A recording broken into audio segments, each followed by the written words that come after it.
जी welcome back आपको नाजरीन, आपको एक बार फिर खुशामदीद कहते हैं प्रोग्राम मेरा पाकिस्तान में। आज चूँकि अरशद महमूद साहब जो है वो ब्रेक से पहले आप देख रहे थे, हम उनसे बात कर रहे थे। प्रोग्राम थोड़ा सा लेट शुरू हुआ चूँकि हम traffic, London traffic no doubt सब पूरी दुनिया में जानते हैं जी। अभी ब्रेक में हमें ज्वाइन किया है मोहतरम जमशेद रियाज साहब ने, जो कि JR एंटरटेनमेंट के हेड हैं। इनसे भी आज हम इसी टॉपिक के हवाले से जो बात करेंगे। ख़ास तौर पर दोनों मेहमानों में आप मुशाबत ये देखेंगे कि दोनों मेहमानों, एक बड़ा भाई और एक छोटा भाई लगता है, काफ़ी मिलते जुलते हैं। अच्छा जी, अरशद साहब, हम बात कर रहे थे ब्रेक से पहले पाकिस्तान के हालात पर, और मगर ये कि उससे पहले एक फरमाइश आई है जी कि हमें वो एक फरमाइश हो सके तो मेरा काम कर दें। वो काइंडली ज़रा थोड़ा सा उनका वो काम कर वो गाने से पहले मैं सबसे पहले तो जो जो लोग बैठे हुए मेरा प्रोग्राम देख रहे हैं, अब मैं उनका शुक्रिया अदा करता हूं। और ख़ास तौर पे जिन्होंने मुझे, क्योंकि मैं 5 साल के बाद आया हूं जी। और पहले तो मैं काफ़ी आता था, लेकिन अब मेरी कोई मसरूफियत उस साइड पे अमेरिका में ज़्यादा थी, तो मैं अभी भी अमेरिका से, मेरे बहुत अच्छे दोस्त हैं टोनी बाबा, और प्यार से हम लोग उनको सारे टोनी भाई कहते हैं। तो उन्होंने मुझे फ़ोन किया, कर लगे नहीं बाबा अभी इधर आ जाओ, और 5 साल हो गए हैं। तो मैं टोनी भाई का शुक्रिया अदा करता हूँ, और ख़ास तौर पे अबरार भाई का, और जितने हमारे दोस्त हैं, दानियल भाई का और शाहिद भाई, जितने भी दोस्त हैं सबका शुक्रिया अदा करता हूँ, मुनव्वर साहब का, कि उनकी मोहब्बत में मैं यहाँ आया हूँ। और ये गाना भी जो है वो ख़ास तौर पे मैं अंकल जैक के नाम करूँगा, जो बैठे हुए हैं, और उनके ज़रिए जितने लोग देख रहे हैं मैं उनके नाम करता हूँ। शाम का एक पहर मेरे नाम करो, हो सके तो मेरा एक काम करो, हो सके तो मेरा एक काम करो। शाम का एक पहर मेरे नाम करो, हो सके तो मेरा एक काम करो। दिल तो पहली नजर में तुम्हारा हुआ, दिल तो पहली नजर में तुम्हारा हुआ, तुम हो जीते हुए और मैं हारा हुआ, मेरे जज्बात का एहतराम करो। शाम का हर पहर, शाम का ये पहर इनके नाम करो, हो सके तो मेरा एक काम करो। वेल डन जी, बहुत बहुत खूब। अच्छा साहब, थैंक यू। आतिश अभी भी जवां है सर? है आतिश अभी क्यों जी जमशेद साहब? बिल्कुल जी, बिल्कुल। अच्छा। आतिश इसलिए जमा के जब भी कोई हमारा किसी भी, जिसमें जो भी टैलेंट होता है, तो वो हमेशा अल्लाह ताला उसको तब तक वो उसके अंदर रहता है कि जब तक उसकी ज़िंदगी होती है। ठीक है। जमशेद साहब, इससे पहले मैं आपकी तरफ आऊँ, आप वो सियासत के हवाले से बात हो रही थी, तो आपको मैंने पूछा कि आप किस जो है वो सियासी पार्टी से, तो आप भट्टो साहब का एक वाक़या सुना रहे। उस भट्टो साहब के वाक़े को ज़रा जल्दी से मुख्तसर सुना के तो मुझे ज़रा बता दें कि आप पाकिस्तान पीपल पार्टी से एफिलेटेड हैं या मुतासर हैं? देखिए, मैं शुरू से ही, जब से मैंने बताया ना कि होश संभाली है, तो क्योंकि मुझे याद है कि जिस दिन भुट्टो साहब शहीद हुए थे, तो 3 दिन तक हमारे घर में चारपाई उल्टी थी और घर पे खाना नहीं पकने दिया था, क्योंकि मेरे वालिद साहब भी पीपल्स पार्टी से उनका ताल्लुक था। तो मैंने उनको देखा है और उनकी शख्सियत से मैं प्यार करता हूँ भुट्टो साहब की। तो मैं इंटरव्यू दे रहा था रेडियो पाकिस्तान में, तो वहाँ जब उन्होंने मुझसे पूछा कि जी आपकी पसंदीदा शख्सियत, तो मैंने कहा जी मेरी एक नहीं है, 3 है। तो कह लगी जी कौन? मैंने कहा सबसे जो पहली मेरी शख्सियत है वो है हजूर पाक सल्लल्लाहु अलैहि वसल्लम, दूसरी मेरी शख्सियत है मेरी वालदा, मेरी माँ, और तीसरे हैं जुल्फ़िकार अली भुट्टो। तो इतने में जितनी अभी कोई चंद सेकंड बात हो रही थी, तो वहाँ शीशे में ना एक ऐसे नॉक आया कि इंटरव्यू बंद कर दो। तो वो इंटरव्यू जनाब उन्होंने ऐसे करके इशारा किया कि वो इंटरव्यू बंद हो गया। लाइव चल रहा था प्रोग्राम। तो पहले उन दिनों रेडियो बहुत सुना करते थे, क्योंकि FM वगैरह तो होता नहीं था, वो रेडियो सुना करते थे। बस वो ले गए मुझे, चले चले चले भाई चले, आपसे कुछ ज़रूरी बात करनी है, चलो बैठो गाड़ी बैठो, गाड़ी बैठो, बिठा के मुझे ले गए। कोई ये कुछ फौज के कुछ लोग थे, ले गए जनाब। तो उन्होंने मुझसे बातचीत की कि हाँ भाई तुम कौन सी पार्टी से हो, तुम्हारा क्या ताल्लुक है पीपल्स पार्टी से, काफ़ी कुछ उन्होंने सवाल किए। तो कोई 7-8 घंटे में, अच्छा उस वक्त टेलीफोन भी नहीं होते थे, घरों में टेलीफोन बड़ी मुश्किल से होते थे। बहरहाल हमारे जो प्रोड्यूसर हैं वो मुझे छुड़वा के लेके गए। तो मुख्तसर कहने का मकसद ये है कि आपका पीपल्स पार्टी से ताल्लुक है? पीपल्स पार्टी से ताल्लुक है, और मैं दुआ करता हूँ और उनके लिए भी कि जिस तरह से मैं समझता हूँ कि जिस तरह से पीपल्स पार्टी ने काम किए हैं उस तरह से मियाँ साहब को भी करने चाहिए, इनको भी गवर्नमेंट पीपल्स पार्टी ने बड़े अच्छे काम किए। अच्छे काम किए। देखिए जब भी वो आते हैं तनख्वाहें बढ़ जाती हैं लोगों की, और जिस तरह से महंगाई होती है महंगाई के हिसाब से थोड़ी सी तनख्वाहें बढ़ जाती हैं, तो गवर्नमेंट के जो मुलाजमीन हैं उनके लिए थोड़ा सा अच्छा। फनकारों की भी बड़ी इज्जत की है। फनकारों को देखिए, उनके जब भी उनकी हुकूमत आती है तो प्रोग्राम्स बहुत अच्छे होते हैं। नो डाउट कि जब मुशर्रफ साहब थे तो उस वक्त भी प्रोग्राम बहुत अच्छे हुआ करते थे, तो लेकिन जब ये गवर्नमेंट आती है तो इसमें थोड़े से जैसे कराची के हालात चल रहे हैं, इसमें एक एक रात में हमारे 3-3 शो कैंसिल होते हैं, क्योंकि जब कोई किसी का ज़ाहिर है कोई बंदा शहीद कर देंगे, कोई बंदा मर जाएगा, तो वो हड़ताल कॉल करते हैं। तो उसमें जिस दिन आपने हड़ताल कॉल की उस दिन भी रात के शो कैंसिल, दूसरे दिन के भी शो कैंसिल। तो इसलिए फिर फनकार जो है जिसके पास ये अपॉर्चुनिटी है अल्लाह ताला ने दी हुई है, तो वो बाहर आते हैं, बाहर आके साहब ओवरऑल अगर आपका दौर देखा जाए पहले दिन से लेके और आज तक कितने साल हो गए आपको सिंगिंग में? मैंने 76 में पाकिस्तान टेलीविज़न के बाहर खड़ा रहता था, मुझे एंट्री नहीं होती थी, कोई मुझे अंदर ही नहीं जाने देता था। तो 3 साल मैं बाहर खड़ा रहा, 3 साल मैंने इंतज़ार किया है। 3 साल के बाद मुझे एंट्री मिली है 79 में, और 79 से मैं पाकिस्तान टेलीविज़न पे गा रहा हूँ।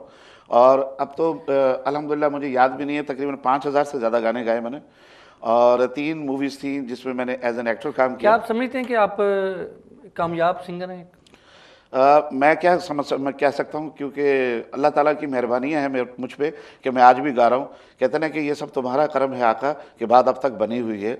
मुझे इतने साल हो गए गाते हुए, तो आज भी गा रहा हूँ, तो मैं क्या कहूँगा कि कामयाब हूँ या नहीं हूँ, ये तो मेरे जो सुनने वाले हैं वो मुझे बताएंगे, जो मुझसे आज भी वो गाना सुनने वालों की बात हुई तो हमारे में कॉलर में जूनन से बात करते हैं। जी अस्सलाम वालेकुम। जी वालेकुम सलाम। सबसे पहले तो मुझे पता है कि मेरी अभी कॉल कट जाएगी। मैंने भी इमरान खान का नाम लिया तो बाहर नवाज शरीफ वाले खड़े हैं, पकड़ के ना ले। आपकी कॉल नहीं कटेगी, आप मुख्तसर आप बता दें क्या कहना चाहती हैं। आपकी कॉल नहीं कटेगी। हाँ, यही मैं बड़ा हौसला रख के सुननी पड़ेंगी बातें। फरमाइए। कि यही मैं कह रही हूँ कि आपने तो वैसे सियासत की बातें करनी नहीं थी, लेकिन आपने शुरू कर दी फिर। तो मैं यही कहूंगी कि इस वक्त जो हमारी कंट्री मुल्क के हालात है, मैं नवाज शरीफ वालों को मुबारक देती हूँ कि अगर उनकी जमीनें पाकिस्तान में हैं या उनके घर हैं तो जरा सेफ होके रहे, कि किसी के सबके घरों में कब्जे हो जाएंगे, जमीनें जा रही हैं सबकी।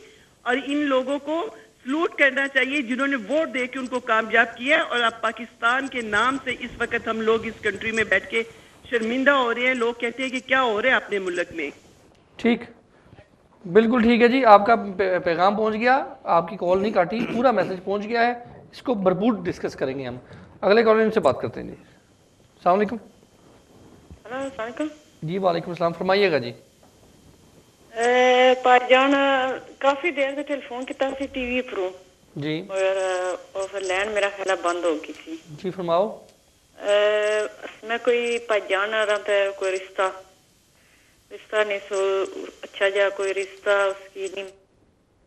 ठीक है जी, मेरे ख्याल गलत कॉल जो है वो आपकी मिल गई है। अगले कॉलर से बात करते हैं जी। अस्सलाम वालेकुम। हेलो हेलो जी। जी फरमाइएगा। जी अस्सलाम वालेकुम। वालेकुम अस्सलाम, फरमाइएगा जी। जी बस मैं ये कहना चाह रही हूँ कि सब कहते हैं कि फलां लीडर आया था, ठीक है भुट्टो साहब भी आए थे, फिर कहते बीबी शहीद थी, फिर वो फलां थी, लेकिन पाकिस्तान की हालत नहीं बदली कि वही सब कुछ है, वही गुर्बत है, वही नाजायज कब्जे हैं, वही वडेरे हैं, सारा कुछ वही है, वही बच्चे खैर मांग रहे हैं, वही यतीम है, सारा कुछ वही है। ये बड़ा अहम आपने पॉइंट उठाया है। फनकार जो हैं वो क्या समझते हैं कि पाकिस्तान की हालत नहीं बदली, इसकी वजह क्या है हम फनकारों से पूछते हैं, वो बड़ा एहसास रखते हैं जी। अगले कॉलर से बात करते हैं जी। हेलो अस्सलाम वालेकुम। जी वालेकुम सलाम, फरमाइएगा। अरशद महमूद साहब बैठे हुए हैं, सैयद इकबाल अर्ज कर रहा हूँ, शायद पहचान जाए। जी फरमाइएगा सर, क्या कहेंगे?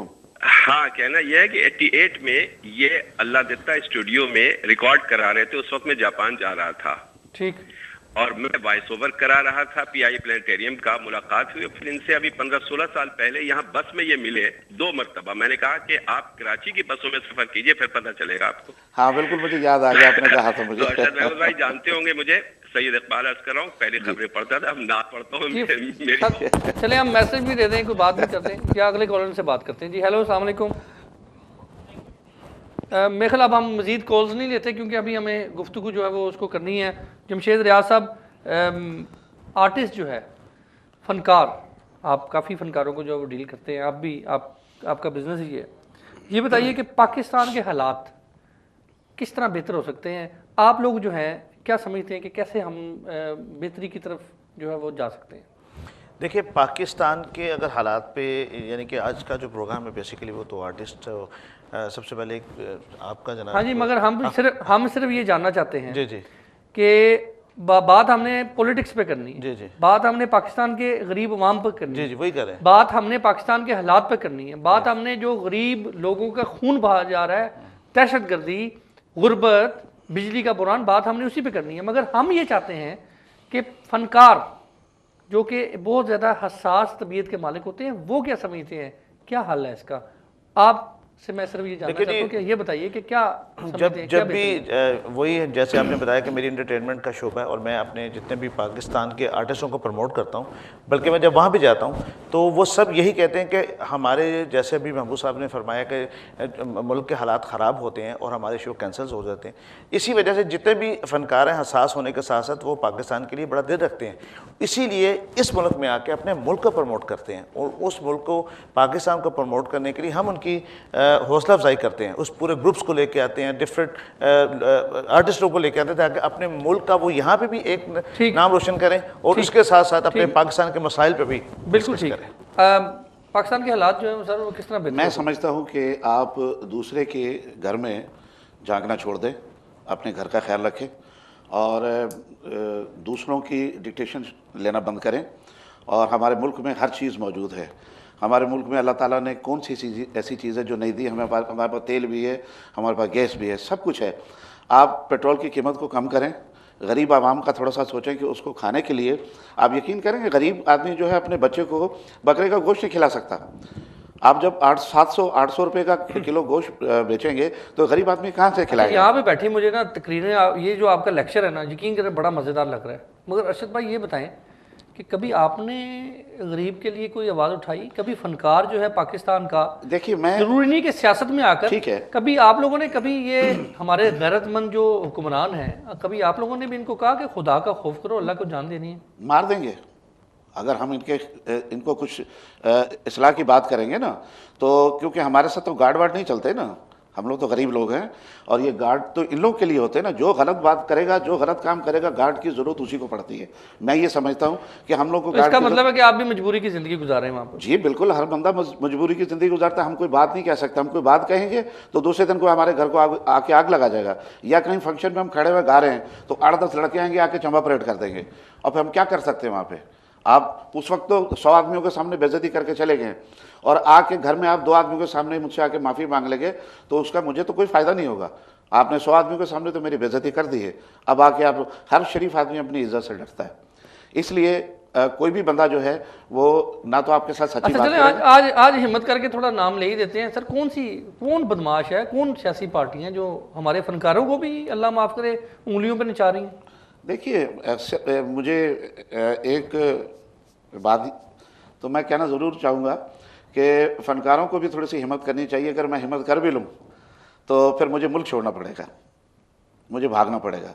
थोड़ी सी बात एक हो गई थी तो मुझे 2004 में कुछ लोगों ने उठा लिया था और उठा के मुझे मैं समझता हूँ कि ऐसा बर्ताव उन लोगों के साथ भी नहीं करते कि जो हमारे मुल्क में आके बम ब्लास्ट करते हैं, उनके साथ भी नहीं करते। मुझे हथकड़ियाँ बांध के और मुझे ऐसे हाथ पीछे करके, मेरे ये बाजू जो हैं आज भी तकलीफ़ में उस दिन से, और जितनी देर उन्होंने ऐसे पीछे हाथ पीछे करके हथकड़ियाँ लगा के पट्टी बांध के मुझे उठा के ले गए थे और अजीब अजीब सवाल कर रहे हैं कि फ़लाने से क्या ताल्लुक़ है तुम्हारा, फ़लाने से क्या ताल्लुक़ है।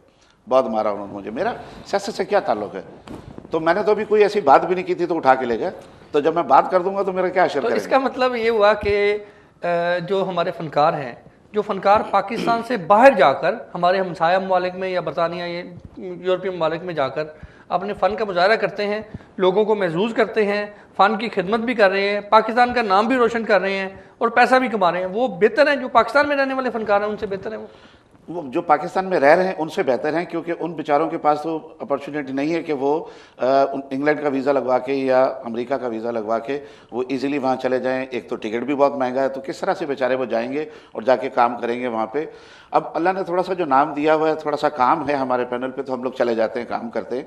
वरना कराची में तो आप मतलब पाकिस्तान में तो आप इस तरह से रह के आजकल सर्वाइव नहीं कर सकते। आप हर एक को कहीं ना कहीं जाना अच्छा, पड़ता है। ये बड़ा एक अहम पॉइंट लेकिन है। जमशेद साहब, आप ये बताएं कि जो हमारे फनकार हैं, ये अभी जो बात मैं समझ रहा हूँ ये बड़ी दर्दनाक बात है, और ये बात पता नहीं मुझे खुद नहीं समझ आ रही कि मैं किसको ये पैगाम दूँ कि कोई खुदा का खौफ करो, हमारे फनकार तो पूरी दुनिया में पाकिस्तान का नाम लेकिन रोशन कर रहे हैं। ये ऐसे साहब, क्या ये फनकारों के साथ है जो हमारे एंकर्स टीवी, वो भी तो टीवी एक शोबिस का ही हवाला ना, ये शोबिस का पार्ट है। मगर ये लेकिन फनकारों के हवाले से ये बताएं। देखिए हाँ बिल्कुल, फनकारों के हवाले से ये देखें जी, मेरा ख्याल है कि फनकार वही वाली आपकी बात, वो हसास होता है, वो उसने पूरी दुनिया में अपने आप को पेश करके, आप एक्ट करके एंटरटेनमेंट करना होता है। वो इन झंझट में पढ़ना ही नहीं चाहता। 10 मई जब वो पढ़ेगा जी, 10 मई 2004 से जब ये मेरे साथ ये वाक़या हुआ था, उस दिन से मैं जो है मेरी कोशिश होती है कि मैं मुल्क से बाहर रहूँ ज़्यादा से ज़्यादा। अब मैं ज़्यादा से ज़्यादा इसीलिए मैं यहाँ आ जाता हूँ, या फिर अभी मैं 5 साल के बाद आया हूँ यहाँ पे, तो मैंने ज़्यादा वक्त जो है अपना अमेरिका में और यूरोप साइड पे। बल्कि अभी देखें जैसे टर्किश हमारे सीरियल शुरू हुआ है, ठीक है, उसमें हमारे फनकारों ने बहुत क्रिटिसाइज़ किया उसको, लेकिन उसके बावजूद वो कैरी ऑन है, किसी ने किसी फनकार की कोई बात नहीं सुनी।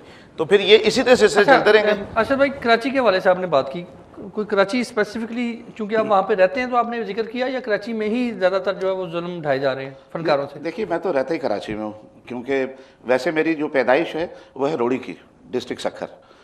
तो वहाँ से मैं 76 में मेरी जॉब लगी थी अकाउंटेंट जनरल सिंध ऑफिस में, अकाउंटेंट जनरल में। तो 76 से मैं कराची में हूँ, और मैंने बड़ा अच्छा दौर देखा है। कराची में भी कोई ऐसी बात नहीं थी।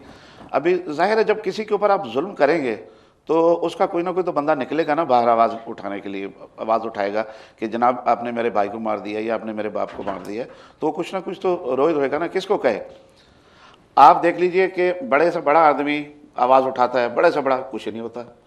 गवर्नमेंट के हाथ में हर चीज़, गवर्नमेंट जब चाहे अपने मुल्क के हालात बेहतर कर सकते हैं। और हमारे मुल्क की आर्मी अल्हम्दुलिल्लाह माशाल्लाह ऐसी ज़बरदस्त है, इंटेलिजेंस ऐसी ज़बरदस्त है कि आप यकीन करेंगे 4 से 5 घंटे में पाकिस्तान के हालात बेहतर हो सकते हैं अगर ये चाहें। जो बंदा दूसरे ममालिक के साथ जंग लड़ सकता है, तो क्या अपने मुल्क के अंदर जो है उसके हालात बेहतर नहीं कर सकता? ये आप आर्मी को कह रहे हैं, हुकूमत को कह रहे हैं, दोनों मिलकर? मैं आर्मी और हुकूमत को कह रहा हूँ कि हुकूमत के हाथ में ना आर्मी, जब ये चाहेगी आर्मी तो हमारे मुल्क के हालात 4 घंटे के अंदर, सर 4 घंटे भी बहुत ज़्यादा, तो उसमें बेहतर हो सकते हैं। जब मुशर्रफ साहब आए थे तो 1 घंटे के अंदर पूरे पाकिस्तान पे कब्जा हो गया था। सारे जितने पाकिस्तान के जितने रेडियो स्टेशन है, जितने टीवी स्टेशन है, तो आपके कहने का मतलब है कि 4 घंटे में दहशतगर्दी का खात्मा हो सकता है? सर मैं बता रहा हूँ आपको, ये बात सही है, अगर आर्मी चाहे तो बिल्कुल। और दूसरा ये कि हमारी पुलिस में मेरे भी बहुत सारे अच्छे दोस्त हैं, और सारे मतलब उसके अंदर ख़राब लोग नहीं हैं, कि 5 फिंगर आर नॉट इक्वल, तो उसमें भी अच्छे लोग हैं। लेकिन जब तक पुलिस हमारी सही नहीं होगी ना, पुलिस बेहतर हो जाए, मैं कहता हूँ क्राइम का खात्मा हो जाएगा। अवाम को भी कोई कसूरवार ठहरा सकते हैं इस मामले में? अवाम को अब क्या कसूरवार ठहराएंगे? बेचारा वो यकीन करेंगे, अब गाड़ी में बैठा हुआ फ़ोन करने से वो घबराता है, फ़ोन छीन के ले जाते हैं। 2 दफ़ा तो मुझसे छीना है, 3-4 दफ़ा मेरे बेटे से छीना है। तो अब क्या मतलब इस तरह से तो वो तो बेचारे छुपा कर यही अवाम वोट डाल के भी तो लेके आती है ना इन लोगों को। अवाम का कसूर है। मैंने देखा कि वो जो एक थाने में मैं बैठा हुआ था एक दोस्त के पास, तो वहाँ पे कुछ लड़के आए, उनको पकड़ा, तो मैंने पूछा इन्होंने क्या किया है, तो मारो नहीं, इनको प्यार से इनसे बात करो। कह रहा यार ये प्यार से नहीं बताएंगे। तो कहने लगा कि ये जो लड़का है इसने एक औरत के हाथ से चूड़ियाँ निकाली, और ये जो लड़का है ये इसने फ़ोन छीना है और गन दिखा के वो छीने उसने। तो मैंने उससे पूछा कि यार तुम लोग इस तरह से क्यों करते हो? तो पता ये चला कि एक प्रोफेसर का बेटा है और पढ़ी लिखी फैमिली के लड़के। तो उनसे पूछा क्यों करते हो, तो वो बीच में से क्या बात नज़र आई है, गर्लफ्रेंड, लड़की से दोस्ती है, उसको डिनर कराना है या लंच पे लेके जाना है। तो इजी अप्रोच क्या है कि टेलीफोन छीन के, अब अगर वो टेलीफोन 10,000 का है तो 2,000 में आराम से, 1,000 में आराम से वो दुकानदार आपसे ले लेगा। तो उसको 2,000 मिल गए, उसने जाके उसको लंच करवाना है, उसके साथ थोड़ा टाइम स्पेंड करना है। और ये जो नए नए लड़के, जो छोटे छोटे सी एज के लड़के आ रहे थे, ये उनके ठीक है। जब क्राइम पे कंट्रोल हो जाएगा जो तो सब ठीक बिल्कुल हो खत्म जाएगा। हो जाता है। जमशेद रियाज साहब आपका बहुत बहुत शुक्रिया, अरशद महमूद साहब आपका बहुत बहुत शुक्रिया। मोहतरम नाज़रीन, गुफ्तगू आपने सुनी, मेहमानों की इत्तफाक करना ना करना आपका भरपूर हक है, और जो हमारे कॉलर्स ने बात की वो भी उनका। मगर फनकार क्या कहता है, मेरी ये कोशिश थी कि मैं फनकार की जो आवाज़ है मुल्क की हालात को बेहतर बनाने के हवाले से, उस पर जो है वो मैं कुछ निकालूँ, जिसमें मैं कामयाब हो चुका हूँ। जो कि अरशद महमूद साहब जो हैं, जिन्होंने ये कहा है कि पाकिस्तान की आर्मी और हुकूमत अगर चाहे तो 4 से 5 घंटे, जो कि वो भी ज़्यादा हैं, मुल्क के हालात ठीक हो सकते हैं, जिनमें दहशत गर्दी, गुर्बत, कत्लो गारत, चोरी, डकैती, हर चीज़ जो है उनमें हम बेहतरी ला सकते हैं। अगले प्रोग्राम तक के लिए इजाज़त दीजिए। अल्लाह हाफ़िज़।